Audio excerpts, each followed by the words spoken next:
की महक है जो अपने फूलों की खुशबू है हम सब तक पहुंचाएंगे।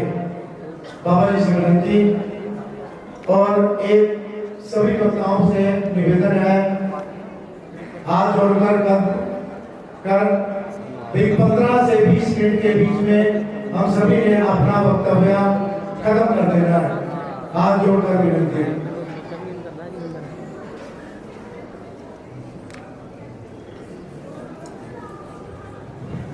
ओम श्री विभूषित करा नवनीरदाभा पीतांबरादरुण बिंब फलादरोषात् पूर्णेन्द्र सुंदर मुखादरविंदु नेत्रात् कृष्णात् परम किमपि तत्त्व अहं न जानी। कृष्णात् परम किमपि तत्त्व अहं न जानी। सर्वज्ञ श्री चक्रधर स्वामी की जय। उपस्थित हुए इस व्यास मंच पर इस आज के कार्यक्रम के अध्यक्ष परम पूजनीय परम आदरणीय परम श्रद्धेय प्रातस्मरणीय श्री सिकरापुर निवासी परम पूजनीय श्री बाबा जी, वैसे ही कपूरथला से पधारे हुए परम पूजनीय परम आदरणीय परम श्रद्धेय श्री बाबा जी, वैसे ही श्री कृष्ण ज्ञान मंदिर रघुवीर नगर के संचालक परम पूजनीय परम आदरणीय परम श्रद्धेय श्री बाबा जी, उसी प्रकार खतौली से श्री कृष्ण ज्ञान मंदिर के संचालक परम पूजनीय परम आदरणीय श्री माधवव्यास बाबा जी, उसी प्रकार परम पूजनीय परम आदरणीय परम श्रद्धेय होशियारपुर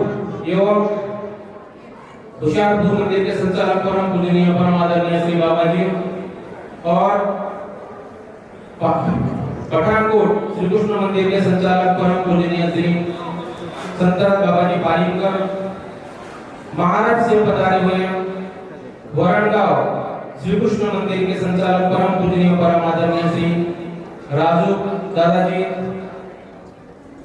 महाराज से आए हुए हमारे समित्र परम पूजनीय परम आदरणीय श्री सुनील दादाजी, उसी प्रकार से परम पूजनीय परम आदरणीय परम श्रद्धेय श्री वैभव मुनि जी, परम पूजनीय परम आदरणीय श्री गोपाल दादाजी और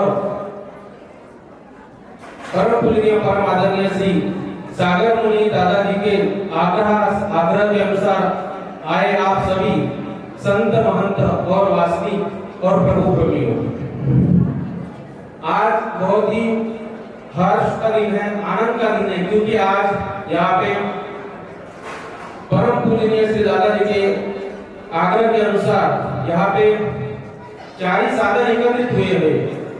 मतलब कि आप देख रहे हो जो पूजा चल रही है वहाँ पे स्थान प्रसाद है, वास्तविक है आप और भिक्षुक महात्मा है, और जहाँ पे 40 साधन एकत्रित होते हैं वहाँ पे परमेश्वर की प्रसन्नता होती है, परमेश्वर की कृपा दृष्टि होती है, और परमेश्वर मिलने से जो योग्यता होती है वही योग्यता इन 40 साधनों के दर्शन से होती है। इसीलिए हमने ये संत सम्मेलन आयोजित किया है कि संत सम्मेलन में 40 साधनों का मिलाप हो। इसीलिए ये कार्यक्रम होते हैं कि आप देखो, हम तो असंगि धाम में हैं और असंगि धाम में इन 40 साधनों का बहुत महत्व है। हमारे महाराज भी कहते हैं कि अप्राप्ति के 7 पदार्थ बताए हैं, उस अप्राप्ति के 7 पदार्थ में ये 4 साधन है। अप्राप्ति के 7 पदार्थ जी, तो कौन से अप्राप्ति के पदार्थ? स्थान, प्रसाद, वासनी, भिक्षु, शास्त्र, ईश्वर और प्रेम।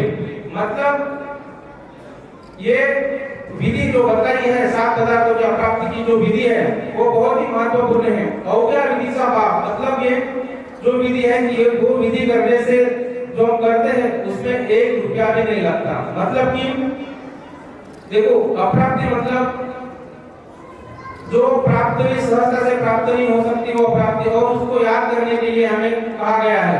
तो किस प्रकार से हम याद करना चाहिए? स्थान है, तो स्थान के बारे में हमने अपने घर बैठे देखो, कहीं भी जाना नहीं पड़ता, कहीं भी कोई किसी के पास भी जाना नहीं पड़ता, और कुछ रुपए भी खर्च नहीं कर, हम ये विधि करने के लिए कुछ रुपए भी खर्च नहीं होते, तो वो विधि हम घर बैठे स्थान बंधन के बारे में कह सकते हैं कि मैं महाराष्ट्र बहुत दिन हो गया, मैं महाराष्ट्र नहीं गया। मैं महाराष्ट्र भी गया तो भी ठीक से स्थान बंधन नहीं किए, और स्थान बंधन भी किए तो जल्दीबाजी में किए। स्थान के पास मैंने कुछ लीला याद नहीं की, प्रसाद नहीं किया। जो प्रसाद है, प्रसाद बनने से साथ बहुत सारे विधि होते हैं। प्रसाद सेवे तो फूल धर्मी दक्ष हो, ईश्वरी आरती हो, विधि सभी जो युग्म शांति हो, दैव सहायता करिए। मतलब कि बहुत सारे विशेष लाभ है। तो हम भी जो प्रसाद विशेष करते हैं तो प्रसाद विशेष करते आराम से प्रसाद विशेष करना चाहिए। मतलब कि जब हम प्रसाद विशेष करते हैं तो प्रसाद विशेष करते वक्त हमारा जो पसीना है वो पसीना हमारे माथे पे आता है, और वही पसीना प्रसाद को लगता है। वो प्रसाद आप जिसको अनुसरण लेने की जो वासना है वो वासनी, अनिष्ट पड़े तो वासनी। मतलब कि जिसको अनुसरण लेने की इच्छा हो, चाह हो, वो वासनी, वो ऐसी अप्राप्ति करनी चाहिए कि बहुत दिन हो गए मैंने तो किसी वासनिक का मिलाप नहीं हुआ, वासनिक के घर नहीं गया और वहां की पूजा नहीं की। मतलब ऐसी हमको अप्राप्ति करनी चाहिए।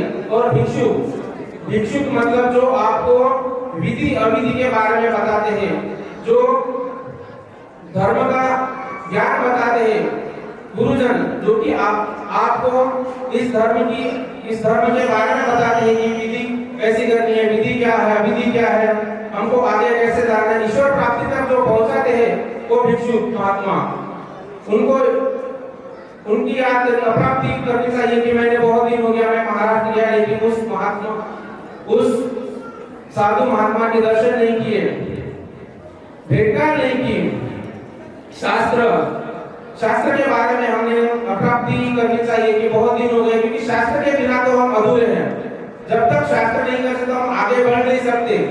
तो थोड़ा बहुत हमने सूत्रपाठ जो महाराज ने बताए हुए हैं, एक तो देखो हम तो असन्निधान में है, तो असन्निधान में हमारे को सन्निधान के जैसे ही हमको आचार करना है, तो जो सूत्रपाठ है तो सूत्रपाठ के जो भी कुछ वचन है वो वचन के हमने अपनाए, उस वचन के अनुसार हम चले तो हम महाराज कहते कि आप सन्निधान में हो।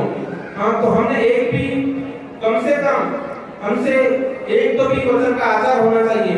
इसलिए शास्त्र ईश्वर, हम तो देखो ईश्वर की तो साधन है, हमें ईश्वर कब मिलेगा ये हमें अप्राप्ति करनी चाहिए।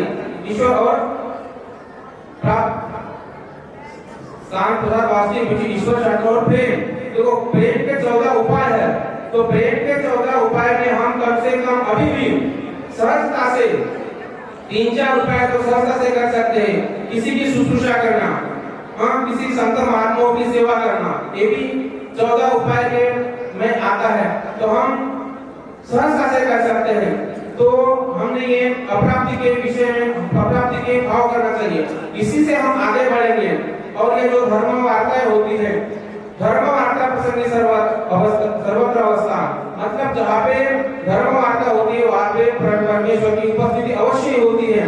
और कहाँ पे परमेश्वर के महाराज निवास लेते हैं, उपस्थिति होती है, तो बताते हैं कि जहाँ पे निरूपण चलता है, जहाँ पे पोथी होती है, जहाँ पे ज्ञान होता है, जहाँ पे सत्संग के लिए जाते हैं, वहाँ पे परमेश्वर उपस्थित होते हैं। और कहाँ पे होते हैं, जहाँ पे हम देखते हैं जब महाराज के टाइम में तीनों टाइम पूजा अवसर होते थे, सवेरे का पूजा अवसर होता था, दोपहर का पूजा अवसर और शाम का पूजा अवसर। ये तीनों पूजा अवसर में बारिशा जी महाराज के प्रति पूजा अवसर करती थी, उनके प्रति जो पूजा अवसर करते थे वही पूजा अवसर हमने अभी असन्निधान में जो हमें पूजा अवसर का पूजा सुबह की प्राप्त काल की जो विधि है पूजा अवसर, हमने वो पाठ अवश्य ही करना चाहिए। उस कारण क्या है, तो उस पूजा अवसर में महाराज के जो भी हम पूजा अवसर करते हैं, उस पूजा अवसर में महाराज ने किस प्रकार से राइसा जी महाराज की पूजा अवसर करते थे वो बताया है। तो इसीलिए हमने भी वो पूजा अवसर के टाइम हमेशा ही अवश्य ही वो पूजा अवसर का टाइम कभी भी व्यर्थ नहीं जाने देना चाहिए। उस पूजा अवसर के टाइम में हमने महाराज को याद करना है और पूजा अवसर को याद करना ही चाहिए। और कहा है भेंटकाल, जब हम भेंटकाल का विधि करते हैं एक में का एक भेंटल्याचा पहुंच जाए, मतलब कि उस जैसे हमको लगना चाहिए कि हम जैसे महात्माओं को भिक्षु को मिलाप करते हैं तो उस टाइम हम परमेश्वर के को मिलाप कर रहे हैं। तो इसलिए भेंटकाल की विधि भी है जैसे महाराज की उपस्थिति होती है। और जहाँ पे पूर्ति प्रवचन में बताया है तो इस जो ये महत्वपूर्ण काल है वो महत्वपूर्ण काल कभी भी व्यर्थ जाने नहीं देने चाहिए। तो हम देखो महाराज ने तो ये जो सृष्टि की रचना की है वो रचना क्यों की है कि इस जन्म मरण से छुटकारा हो और इस जीव का कल्याण हो। महत्वपूर्ण ये है कि इस जीव के कल्याण के लिए, इस जीव को छुटकारा पाने के लिए महाराज ने ये सृष्टि की रचना की है। तो जो महाराज का ध्येय क्या है कि सब जीवों को इस जन्म मरण से मुक्त हो और परमेश्वर की प्राप्ति हो। महाराज ने तो ये ध्येय स्वीकार किया है। तो हमारा भी ध्येय क्या है? हमारा भी ध्येय होना चाहिए कि ईश्वर प्राप्ति।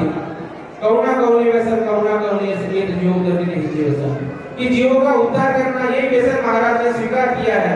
तो हमारा भी कुछ कर्तव्य होता है कि हमने भी कुछ करना चाहिए। हाँ, तो हमारा उद्देश्य क्या है, हमारा ध्येय क्या है? तो हमारा ध्येय ईश्वर प्राप्ति। और ईश्वर प्राप्ति के लिए जो साधन है, इस साधन के बिना आप आगे नहीं जा सकते, क्योंकि ये साधन ही आपको वहां तक लेके जाएंगे। इसीलिए कभी भी इन साधनों के प्रति कभी भी गलत बोलना नहीं चाहिए, कभी भी इनके प्रति अपशब्द नहीं बोलना चाहिए। यही आपको जैसे ये चार खाम बोलते, किसी भी बिल्डिंग के चार खाम होते हैं और एक खाम समझो गिर गया तो वो बिल्डिंग रहेगी, मतलब वो गिर जाएगी। तो ऐसे ये चार खाम के बिना, चार खाम है तो इस चार काम के बिना ये हमारा धर्म ऊपर है। हमें जो ये साधन है और हमें साधन की प्राप्ति करनी है, तो साधन की प्राप्ति करने के लिए हमें इस साधन के प्रति हम जनित जा सकते। इसीलिए किसी महात्मा को, किसी संत को, किसी भी जो चार साधन में से इसे किसी भी अपशब्द नहीं कहना चाहिए, क्योंकि यही हमें आगे ले जा सकते हैं।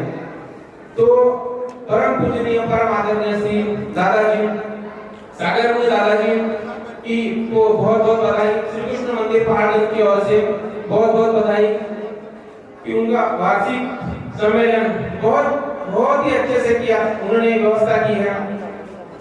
तो जय श्री कृष्ण। सर्वज्ञ श्री चक्रधर स्वामी की जय। तुझा साधना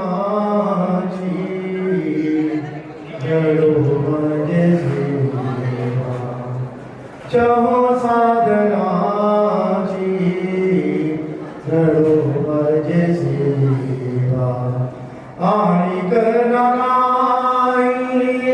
मागो तुला देवा आनी करना मागो तुला देवा तुझा साधना हरो म्हणजे सेवा चाहो साधना